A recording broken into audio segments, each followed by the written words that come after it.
श्री पीपा जी को स्वर्ण मोहरों की प्राप्ति और उनका त्याग। श्री चीधर भक्त से आज्ञा मांगकर उनसे विदा लेकर सीता सहचरी समेत श्री पीपा जी टोड़े ग्राम आए और गांव से बाहर कुटी बनाकर रहने लगे। एक दिन आप स्नान करने के लिए गए थे तो वहां एकाएक आपको मोहरे से भरे हुए कई मटके दिखाई पड़े। उस मिले हुए धन को त्याग कर आप चले गए। रात में सीता सहचरी जी से आपने बताया कि उस सरोवर पर स्वर्ण मुद्राओं से बड़े मटके मैं छोड़ आया हूँ। सुनकर उन्होंने कहा, अब आप उस तालाब पर स्नान करने मत जाइएगा। संयोगवश चोरी करने की इच्छा से वहीं कहीं कुटी के पास छिपे हुए चोरों ने यह बात सुन ली। वे तुरंत उस सरोवर पर गए और उन्होंने जाकर देखा तो उन पात्रों में सांप भरे हुए हैं। चोरों ने समझा कि वे वहाँ में सांपों से कटवाकर मार डालने के लिए ही ऐसी बातचीत आपस में कर रहे थे। बदला लेने की भावना से उन चोरों ने मोहर भरे सभी मटके उखाड़े और श्री पीपा जी की कुटी में पटक कर भाग गए। जब श्री पीपा जी ने गिना तब मालूम पड़ा कि 720 सोने की मोहरें हैं और एक एक मोहर तौल में 5-5 तोले की है। इस घटना का श्री प्रियदास जी ने अपनी एक कविता में इस प्रकार वर्णन किया है। आज्ञा मांगे टोड़े आए, कभू भूखे कभू घाए, औचक ही दाम पाए, गयो हो स्नान को। मोहरनी भाड़ो भूमि, गाड़ो देखी छाड़े आयो, कही निसी तिया, बोली जाओ सर आन को। चोर चाहे चोरी करें, ढरे सुनी वाही और, देखे जो उघारी, सांप डारे हते प्राण को। ऐसे आए परी गनी 720, भई तोले 5 बाट, करे एक के प्रमाण को। राजा सूर्यसेन मल का पीपा जी का शिष्य बनना। श्री पीपा जी उस दिन से साधु महात्माओं को निमंत्रण देकर बड़े बड़े विशाल भंडार करने लगे, असंख्य संत प्रसाद पाने लगे। इस प्रकार खिलाकर संपूर्ण धन को श्री पीपा जी ने 3 दिन में समाप्त कर दिया। आपकी इस विशाल कीर्ति को टोड़े के राजा सूर्यसेन मल ने सुना तो वह दर्शन करने के लिए आया और दर्शन करके बहुत प्रसन्न हुआ। फिर बड़ी नम्रता से राजा ने प्रार्थना की और कहा, आप मुझे शिष्य बना लीजिए, जैसी आज्ञा मुझे देंगे मैं वही करूँगा। तब आपने आज्ञा दी कि यदि ऐसा है तो आप अपनी सब संपत्ति और रानियों को यहाँ लाकर मुझको अर्पण कर दो। राजा ने राज्य और रानियाँ उन्हें अर्पण कर दी। इस प्रकार श्री पीपा जी ने राजा की परीक्षा लेकर उनको मंत्र दीक्षा दी। फिर संपत्ति और रानियों को लौटाकर कहा कि संपूर्ण राज्य तथा ये रानियाँ आज से अब हमारी हैं, इनमें ममता न रखना, मेरी आज्ञा से इनका पालन पोषण करना। रानियों को आज्ञा दी कि संत सेवा करना। इसके बाद राजा ने बहुत अन्य विनय करके गुरुदेव को एक घोड़ा और संत सेवा बहुत सा धन भेंट किया। आपने उसमें से कुछ धन रख लिया, शेष लौटा दिया। गुरुदेव के उपदेशानुसार राजा ने अहंकार को त्याग दिया और सभी जीव जंतुओं को अपने से बड़ा मानने लगा। यह समाचार सुनकर राजा के भाई बंधु जेल घुन गए, परंतु महान प्रतापी सीतापति श्री पीपा जी से वे कुछ भी कह न सके। इसी बीच एक व्यापारी बैलों खरीदने के लिए टोड़े गांव को आया। राजा के भाइयों ने उसे बहकाया कि पीपा भगत बैलों के बहुत बड़े व्यापारी हैं, उनके पास बहुत अच्छे अच्छे बैल हैं, वहीं चले जाओ। राजा सूर्यसेन के पीपा जी का शिष्य बनने की इस घटना का श्री प्रियदास जी ने इस प्रकार वर्णन किया है। जोई आवे द्वार ताही देते हैं आहार, और बोली के अनंत संत भोजन करायो है। बीते दिन 3 धन खाए प्याए, छीन कियो लियो सुनी नाम नृप, देखी बेको आयो है। देखी के प्रसन्न भयो, नयो देवो दीक्षा मोहि, दीक्षा है अतीत करे, आप सो सुहायो है। चाहो सोई करो वह, कृपाल मोको ढरो, अजु धरो आनी संपत्तियों, रानी जाई लियायो है। करिके परीक्षा दही दीक्षा, संग रानी दही, भई ये हमारी, करो पर्दा न संतसो। दियो धन घोरा, कछु राख्यो दे निहोरा, भूप मान तन छोरा, बड़ो मान्यो जीव जंतुसो।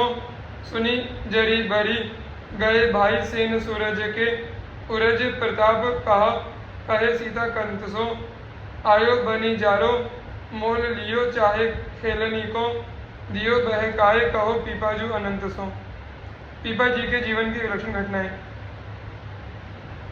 लोगों के बहकाने में आकर वह व्यापारी श्री पीपा जी के पास आया और थैली खोलकर रुपए इनके सामने रखते हुए बोला, मैं बैल लेने आया हूँ,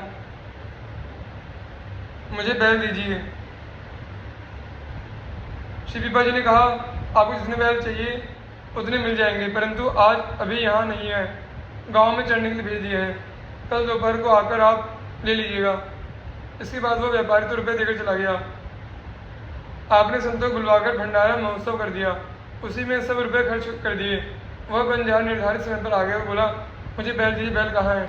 उस समय पंगत हो रही थी, सैकड़ों संत बैठे प्रसाद पा रहे थे। श्री पीपा जी ने पंगत की और हाथ से संकेत करके कहा, ये सब मेरे बैल हैं, धर्म स्वरूप संत हैं, मैं इन्हीं का व्यापार करता हूँ, इनमें जितने आपको चाहिए आप उतने ले जाइए। उस व्यापारी ने संतों के दर्शन किए, उसके दिन भक्ति का भाव भर गया। वह उसे बाजार के वस्त्र लाकर उसने सभी साधुओं को पहनाया। एक दिन श्री पीपा जी घोड़े पर चढ़कर स्नान करने के लिए सरोवर पर गए। घोड़े को वहीं छोड़कर आप स्नान करने लगे। इतने में ही दुष्ट चोरों ने आकर घोड़ा पकड़ लिया और उसे छिपाकर बांध दिया। आप जब स्नान करने आए तो घोड़ा जो तो वहीं पर खड़ा मिला, मानो उसी को ले आए हो। घोड़े पर चढ़कर आप अपने आश्रम को आ गए। जब चोरों ने चमत्कार देखा तो डर गए और घोड़े को ले आए, तो घोड़ा नहीं दिखाई पड़ा। उन्होंने चोरी कर छोड़कर शिष्यता स्वीकार की। इन घटनाओं का वर्णन भक्तमार्ग टीकाकार श्री प्रियदास जी ने एक कविता में इस प्रकार किया है। बोलियो बनी जारो, दाम खोली खेला, दीजिए जू लीजिए जू आए, गाँव चरण पठाए हैं, गए उठी पाछे बोली, संतनी महोत्सव कियो आयो, वाही समय कही लेहु मन भाए हैं, दर्शन करी हिये भक्ति भाव भरियो, आनी आनी के बसन सब साधु पहिराए हैं, और दिन नहान गए घोड़ा चढ़ी छोड़ी दियो, लियो बांधियो दुष्ट ननी आयो मानो ले आए हैं। श्री पीपा दंपति के संत निष्ठा की अद्भुत कथा। एक बार श्री पीपा जी राजा सूर्यसेन मल के यहाँ एक झगड़े का फैसला करने के लिए गए थे। आपके चले जाने के बाद कुटी पर कुछ संत जन पधारे। संयोग वश उस दिन कुटी में अन्न धन कुछ भी नहीं था। संत सेवा के लिए कहीं जाकर कुछ ले आऊं, ऐसा विचार श्री सीता सहचरी जी बाजार को गई। वहां इन्हें देखकर एक दुराचारी बनिए ने बुलाकर पूछा, आपने सामान की आवश्यकता बताई। तब उसने सब सीधा सामान देकर कहा, आप रात को मेरे पास अवश्य आइए।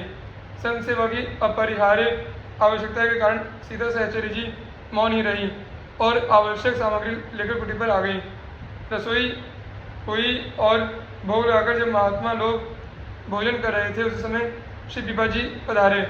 उन्होंने पूछा कि सामान कहाँ से आया, तो श्री सीता सहचरी जी ने सब बात बतला दी। उसे सुनकर श्री पीपा जी ने उसकी संत सेवा निष्ठा की बड़ी बड़ी प्रशंसा की। सायंकाल सीता सहचरी जी को साथ लेकर वे स्वयं उस बनिए के यहाँ पहुँचे। इनके दर्शन चिंतन से एवं अन्य के संत भगवंत की सेवा में लगने से उसकी बुद्धि शुद्ध हो चुकी थी। अतः मुख पर दृष्टि न पड़कर उस बनिए की दृष्टि इनके चरणों पर पड़ी। इनके सूखे श्री चरणों को देखकर उसने पूछा, माता जी आप यहाँ तक कैसे आई हैं? उन्हें उत्तर दिया, स्वयं श्री स्वामी जी अपने कंधे पर बिठाकर लाए हैं। फिर उसने पूछा, वे कहाँ हैं? आपने कहा तुम जाकर देखो, वे बाहर ही होंगे। यह सुनकर सीता सहचरी जी के चरणों में गिर पड़ा और रोने लगा।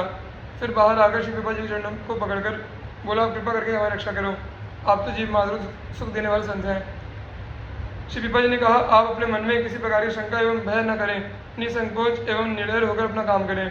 आपने हम लोगों के साथ बड़ा भारी उपकार किया है। जिस धन के वास्ते सहोदर भाई भी परस्पर लड़ते और मरते रहते हैं, वह धन आपने बिना रुक का लिखाए कि संतों की सेवा के लिए दे दिया। वह बनिया लज्जा और गिलानी के मारे दबा मारा जा रहा था। वह चाहता था कि धरती फट जाए और मैं उसे समा जाऊं तो अच्छा है। श्री पीपा जी ने उसे इस प्रकार दुखी देखा तो उन्हें बड़ी दया आई। उसे दीक्षा दी, वो भगवत भक्ति पाकर कृतार्थ हुआ।